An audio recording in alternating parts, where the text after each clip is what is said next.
Welcome to Math Science History. I'm your host, Gabrielle Berchak. I have a background in math, science, and journalism. And today, I'm going to do something special for Pride Month. Instead of covering just one person, I'm going to address 8 scientists in the rainbow community. Some of these names you will know, but others have been buried by history, each with their own identities and their incredible scientific and mathematical achievements.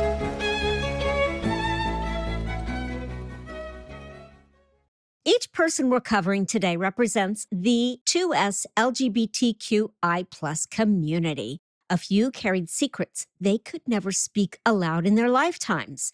One of them watched Nazis burn her life's work. One died a prisoner of war, her name nearly erased from the record, and one was punished by his own government for who he loved. And then later, they put his face on their currency. All of them were brilliant. All of them are here. So let's get into it. First, Sofia Kovalevskaya. I did a podcast on her years ago, but I didn't really cover her private life. So with Sofia, we start in the 19th century in Russia with a woman who wasn't supposed to exist, at least not in mathematics. Sofia Kovalevskaya grew up in Russia, where universities were closed to women entirely. Her solution was characteristically audacious. She arranged a marriage of convenience to obtain a passport. She moved to Germany and proceeded to become the first woman in Europe to earn a doctoral degree in mathematics. Her PhD committee included some of the most eminent mathematicians on the continent. They passed her summa cum laude, which means straight A's and then some.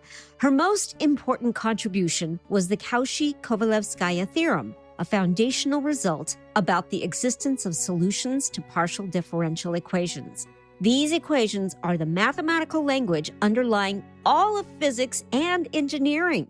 Every wave, every heat transfer, every fluid dynamic that science has ever modeled runs on their logic. Kovalevskaya helped build that room.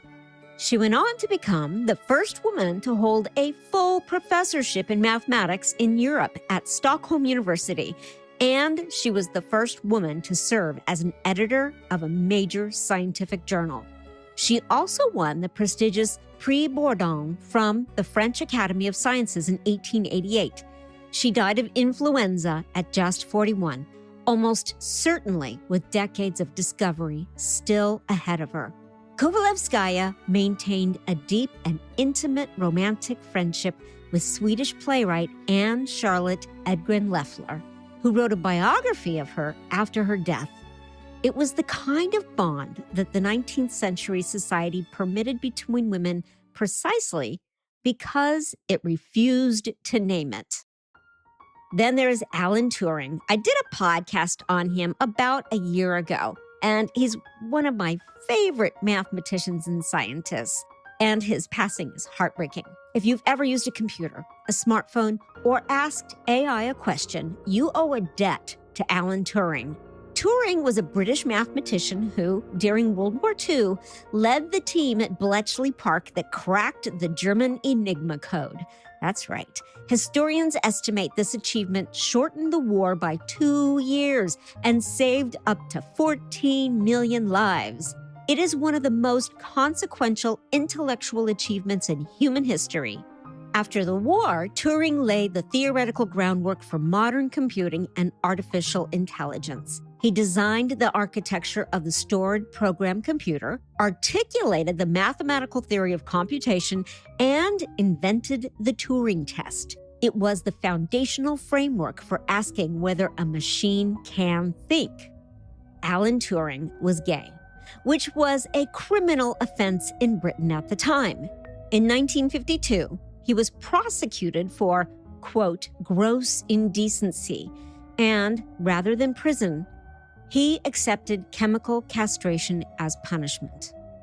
It's just wrong, completely wrong, and unconscionable.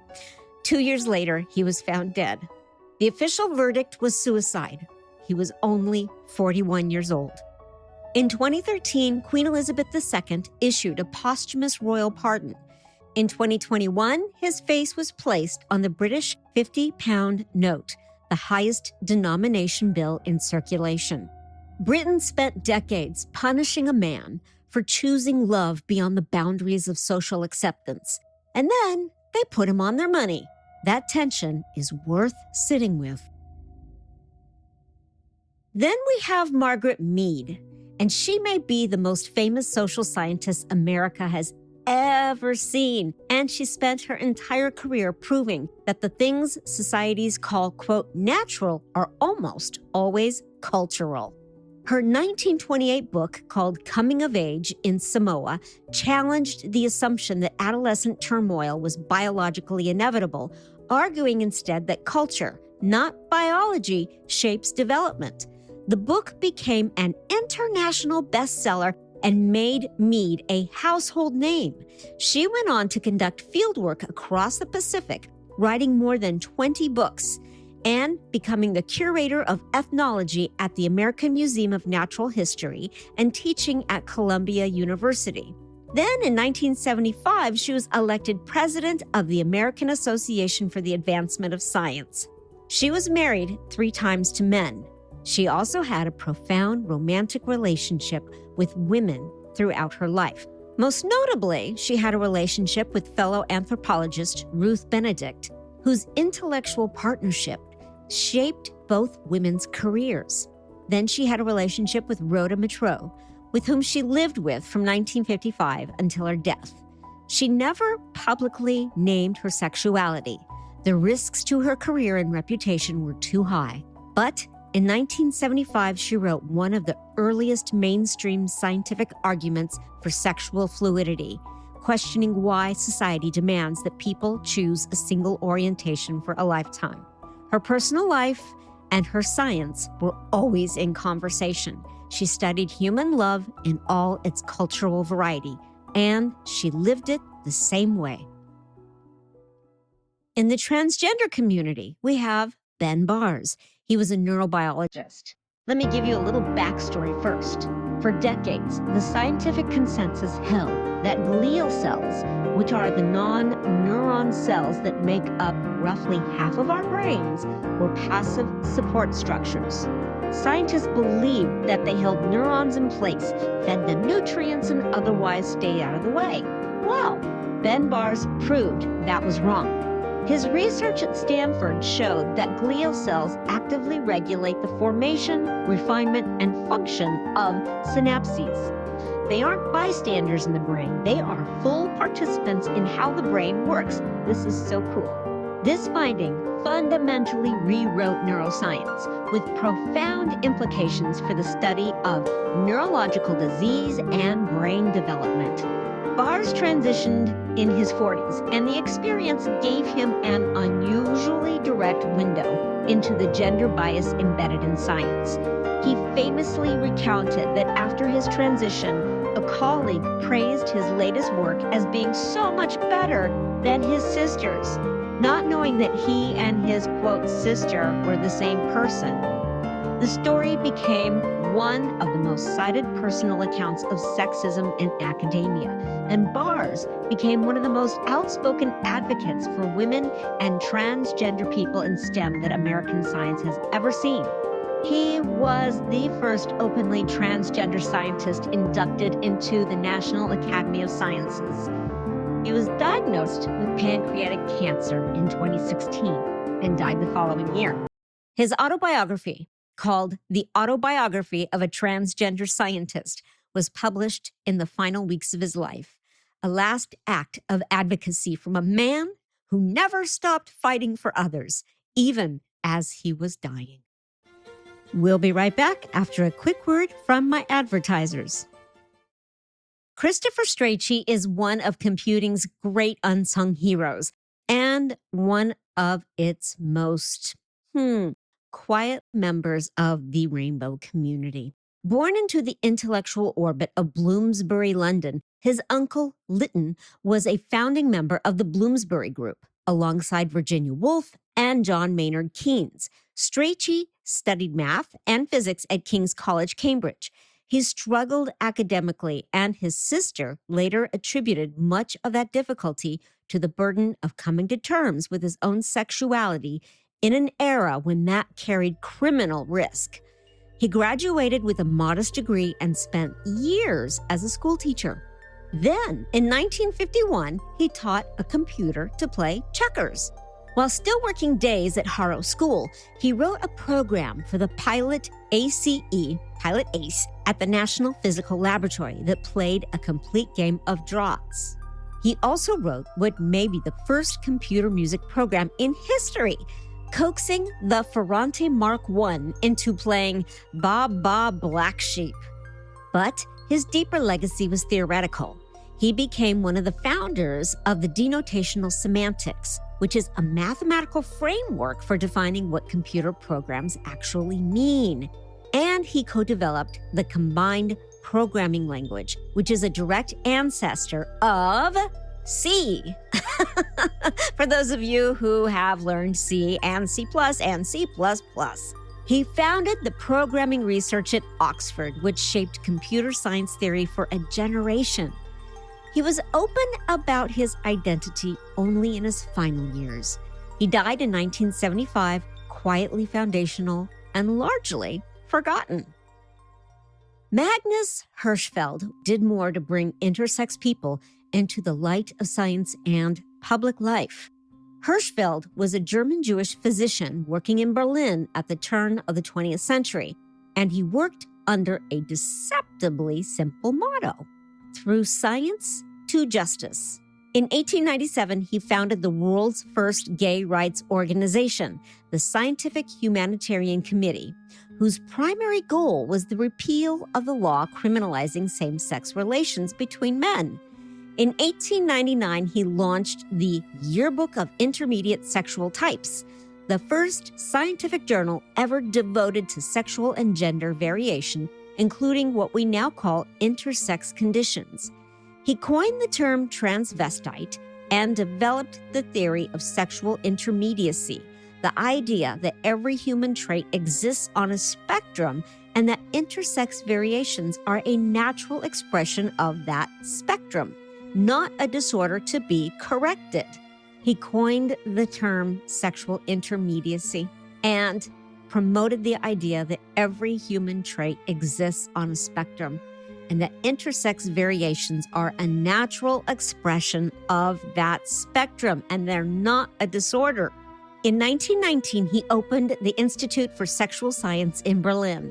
It offered medical care, counseling, gender-affirming procedures, and public sex education, decades before any of those things had widely accepted names. In May 1933, Nazi stormtroopers raided the institute and burned its archives in the streets of Berlin. Hirschfeld was abroad and watched the footage in exile. He died 2 years later in Nice and never returned home. Paul Erdős, spelled E-R-D-O-S, was, by almost any measure, the most prolific mathematician who ever lived and one of the most singular human beings science has ever produced. Born in Budapest to a family of Jewish mathematicians, Erdős published over 1,500 mathematical papers across his lifetime, more than any other mathematician in history. His contributions spanned combinatorics, number theory, graph theory, and probability, fields that underpin everything from cryptography to network science to the mathematical modeling of disease. He was a member of the National Science Academies of 8 different countries. Yeah, he was a bit of an overachiever, but I like those kind of people. He also owned essentially nothing. Erdős lived out of a single suitcase, had no permanent home, and spent his career traveling the world, arriving at the doors of fellow mathematicians to work on problems together. I liked this guy. His collaboration network was so vast that the scientific community invented a unit of measurement in his honor, the Erdős number, which tracks your degrees of separation from a co-authored paper with Erdős himself. Kind of like the 6 degrees of Kevin Bacon, but mathematically. Mathematicians trade their Erdős numbers like baseball cards to this day. I love it. He never married, he never dated, and showed no observable interest in romantic or sexual relationships of any kind. He described numbers as his best friends, especially prime numbers, and by all accounts, he meant it without any irony. Historians broadly describe Erdős as asexual. He never used the word himself because he was just too busy falling in love with mathematics.